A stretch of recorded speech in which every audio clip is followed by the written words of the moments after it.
So this is more like a bonus chapter where we are basically going to be looking at the lighting of the scene, the one that you saw in the video that we created. But I'm going to basically explain how to compare most of the different ways that we have to light the scene. And I'm going to be mainly doing a review on the PureSky Addon.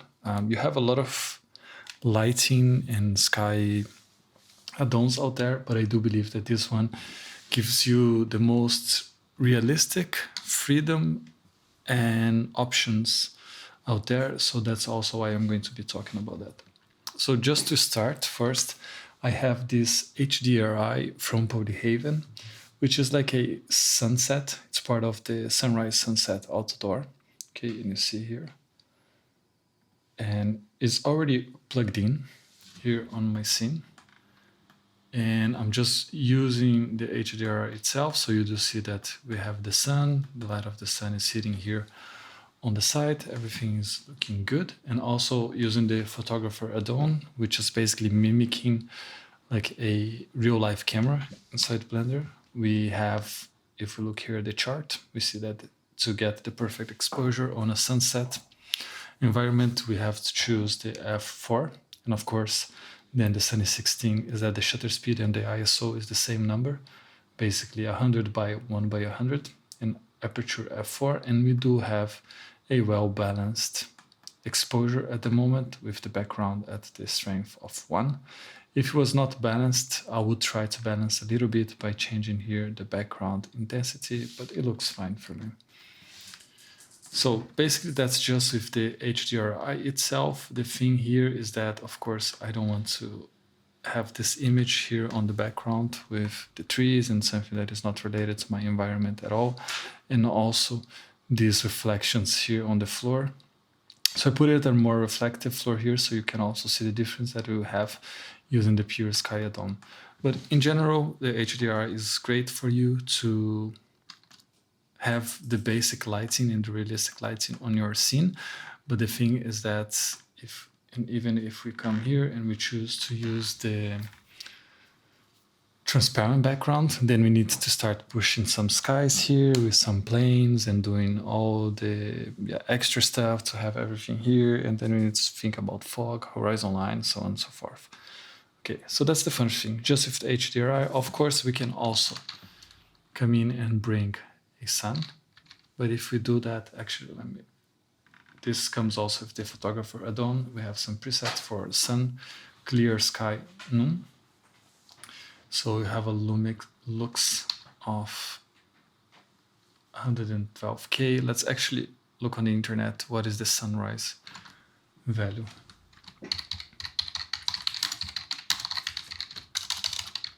So just so we can mimic. It's around 1,000. Doesn't seem correct. Sunrise sunset on a clear day is 400, but let's just check. So 110, so directly sunlight. Okay, so that makes sense. So let's put 400 to mimic sunrise, and then let's see how it actually plays out. It's a bit, so basically right now it's not matching what we have in the HDR, so I'm just going to ballpark by eye. Let's push it here. Let's bring it up. Let's look HDRI and my sun. Let's also use the false color. Okay, more or less we have, I think I need to push one down. We have the same exposure between them, or maybe the HDR is a bit brighter, so 0.5. But you see what is the problem then to have both the HDRI and our sun that we are controlling is that now we have two shadows in our scene. So one coming from the HDRI, the sun on the HDRI, and one coming from our sun. If, for example, we use the HDR function on the photographer add-on, which we can come here and put add HDRI, we are adding an HDR here on top, and this one goes down, and we have some extra options here. Like for example, blur, so on and so forth. Then temperature, tint, saturation, which is good in case you want to change a little bit the scene. But the problem is, actually, let me just bring here the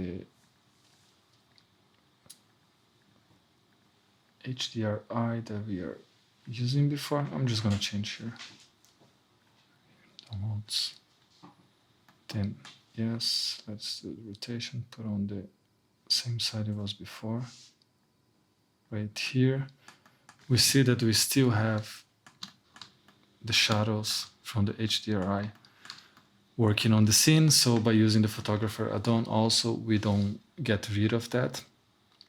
But then we can potentially use other add-ons that does that for us. That's not the scope of this, but basically with the tools and add-ons that I have here, I don't have much choices besides either use an HDRI where I remove the sun on Photoshop or other software, or don't use the sun at all and just play around with the sun from the HDRI and then put a bunch of planes of sky, so on and so forth. But now let's go to what is interesting for us, which is basically the review of the add-on, PureSky, looking at the options that we have in the add-on and how it can really benefit us in the long term and also in terms of the speed that we get from it. So here I just got an error because I don't have the regular color management from Blender, okay?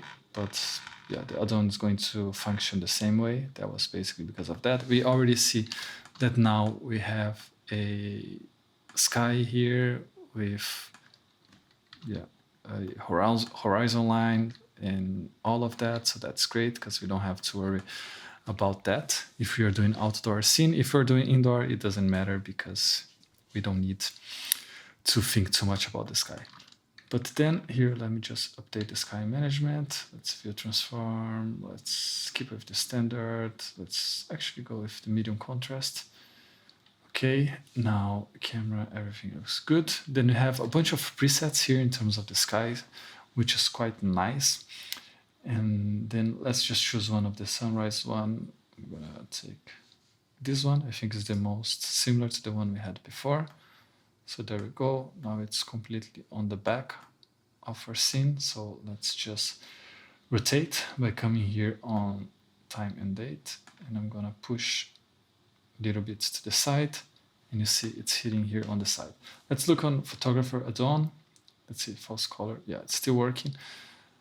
I think it's a bit underexposed.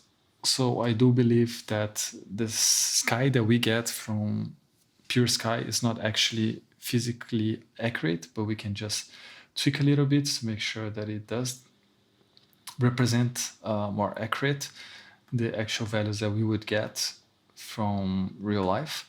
But then here, just to show you now, when we add the HDRI, which is quite cool, is that we come here and let me choose the HDRI and add. I don't know why it didn't work, but let's just do it like this.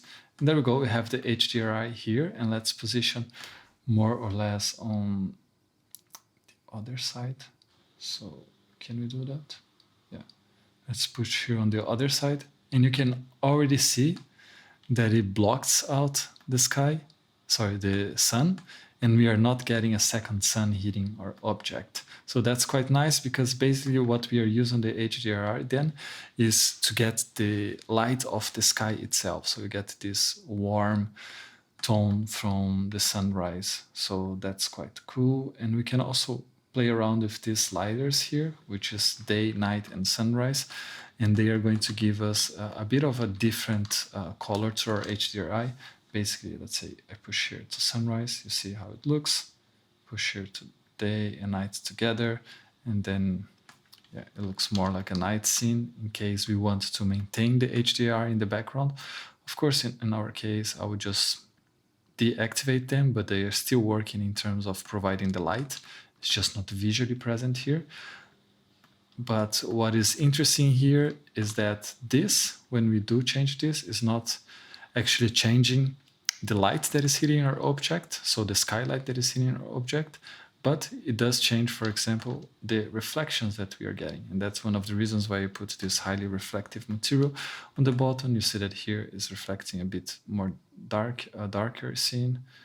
And then here it's a bit brighter. It's a bit difficult to see on this HDRI, but yeah, if you have another one with more like leaves and plants around, you see that clearly here that it does change a little bit in terms of reflection, but of course, because it's reflecting this that we are seeing here, but if you disable that, we don't have this reflection. Okay, for now, I'll just keep it like this. Actually, I'll just remove the sky, so I'll just maintain the ground for now. Okay, and let's take a look at the other things that we have here. When we look about clouds, we come back at that later. Fog presets, we also come back at this later. Let's look here. Quality is basically talking about the cloud presets. I wish this would be a bit on the top here after cloud presets, but that's fine. Then we have here time and date, where we change the sun angle, UTC time zone, and this is also super cool. Sorry, not the time zone, I don't want to change that. Let's maintain to -2. Oops, actually I'm gonna maintain it here. But if we change the time of day and maintains the HDRI, it's cool that the HDRI still kind of model itself to maintain a little bit the colors that we would have in that specific time of day. So you see here how the HDR is darker because it's night. We see here the galaxy and the stars, so on and so forth. So that's really, really cool. And then we have here on the midday, we have a way brighter HDRI also. So that's super cool for working with the HDRI and also a sun that you have more flexibility to change. So that's cool. And let's just press Ctrl Z, come back here to the preset. Then we have other information here. Those are more useful for animations. Then we have some animations control, which to be fair, I haven't played too much, but then you can change the cloud's direction, change how the wind direction happens and all of that. I find it a bit heavy to play around with the clouds here, so I never played too much of this, but feel free to do so. Now, if you look at the settings that we have to change in terms of the sky, the intensity of the lighting, so on and so forth. If you come here on the sky, we have day brightness, night brightness, sunrise duration, all of that, which to be fair, I don't tend to play that much, but basically, if we change this information here, you are changing how strong it is the light from the sky hitting our object. I tend to find that the preset, the regular preset that we have here, is more than enough for us to maintain a good exposure. But if you want to change that, you can just come here, push more the day brightness, or for example, the sunrise brightness, so on and so forth. If it's a night scene, you just push the night brightness, okay? And of course, the add-on kind of knows when it's one of these day, sunrise, or night, and is going to just adjust when is that specific scene. But I don't tend to play around that much with this. What I do play around more often is here is just the HDRI settings that we had before. Nothing much to change here. Just a regular visual things that you can change, altitude, so on and so forth. I don't play with that. I just go with the default. Is here the sun. What I would play around a bit is in terms of intensity. I think the default is, I'm gonna reset to the default, is 0.3, which I think is too weak. So I tend to play around with a value of 4 or 3 if it's like a daylight scene. If it's in this case like a sunrise, I will just put here the Sunny 16 rule, use the false color to basically adapt in a way that gives me the correct exposure. So let's say 2 I think is too hot, maybe 1.5 I think is too hot still because here is kind of breaking. 1 seems to be reasonable value for the sunrise scene. Then we have the moon part, which you can also just adapt if you do have a moon in the scene. Let's come back here, I lost it. And then that's basically it in terms of the sky and having this really nice realistic sky on top of your scene. Now I don't need to add any new planes, don't need to add images of skies and things like that. But of course, there's a few things that we still miss here. One of them would be the clouds. So let's add a low level clouds here. Choose this one, apply. And we should see it, but because we are not, I'm going to come here. Low level clouds is maxed out to 1, so maybe it's my camera that needs an update. No, why I don't see the clouds? Give me 1 second. Okay, so after playing around a little bit, I kind of found out what is the problem for the clouds not showing up. So let's just fix it. Here, basically clip end, we can change how much we see in terms of the road and the view. I'm just gonna make sure that they are both the same. And then I click here to update all the cameras clipped, and there we have it. And then we'll see our clouds on the top, and then we can add an extra cloud here, high clouds. Let's change the low level ones to something like this, so it's more visible. See here, and let's also use the quality to high. And let's make them realistic. Just kind of nice. And okay, now we can, of course, you can play around with the animation. I think to see the top even higher clouds, we would need to push our road view even further. Or is it showing now? Yes, it's actually showing now. So that's quite easy also to add some clouds on top. So we have not only the light coming from the HDRI, we have the sun that we can change and adapt the way we want. We also have some clouds. And then what is cool is that also on top of that, we have some really cool fog presets. And then we can basically already enable them by coming here. And then we have a bunch of options that we can change. For the mist, yes, it's cool to change. For the atmospheric fog and exponential height fog, those ones we have a lot of presets, so I don't usually change the settings here. But first, number 36, can you quickly give us the definition and the difference between mist and atmospheric fog? Think of mist as a light, thin layer of fog. Mist doesn't change the colors of objects much. It just makes them look slightly faded if they are far away. Atmospheric fog is thicker and denser than mist. It's like a blanket of cloud that sits close to the ground and covers everything. Okay, so basically the difference that the atmospheric fog would be a bit stronger. So let's just push it here, while the mist is just giving us more or less the depth of the scene. So if we push atmospheric fog all the way to 1.0, here we can see the effect that we get. Let's push the mist, see if there is actually a difference by doing so. The mist affects more of things on the background and not so much things that are in front of us, which is quite cool. And then we also have the exponential height fog. And just to finalize, number 36, can you also give us an explanation of what is the exponential height fog? This is a special type of fog that gets thicker and denser the higher up it goes, or the further away it is from the viewer. So let's just enable and see how it looks. See here that we do have some of this fog. It's like really thin at the moment, especially here near our object. It's really different than the atmospheric fog. But then we have also a bunch of presets here. The presets a bit difficult to actually see from this preview area, but then you can just come here and apply, and then you see how it actually looks. And let's also apply the exponential height fog. Actually, the atmospheric one is a bit too strong, so I'm just going to reset that, remove that, and just add the exponential fog, make my ground a bit bigger. Let's kind of go all the way to the horizon line. And let's just do a quick render of how our scene is looking after using the PureSky Addon. I'm just using here a 10 samples, which is quite low, but it's going to already give us more or less a view of how our scene would look like. So here we finished our render, and basically you see here we have our box and we have our ground reflecting most of the things on the top, so the clouds reflecting. We have the height fog here happening more on the background. We have some nice clouds.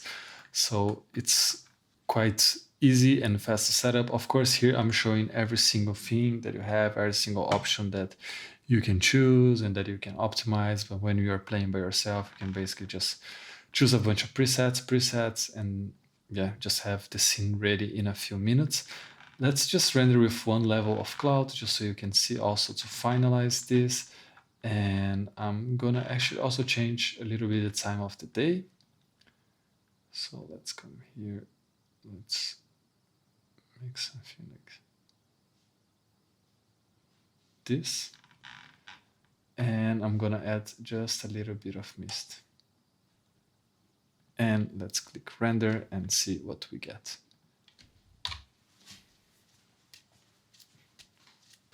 Okay, so now we can see also the scene with the mist. Let's come back here, combined, and basically we can check also quickly the volume, indirect, how it's looking, the combined thing. We kind of lose a little bit of the volume, but I can just using the EXR change how strong it is or not.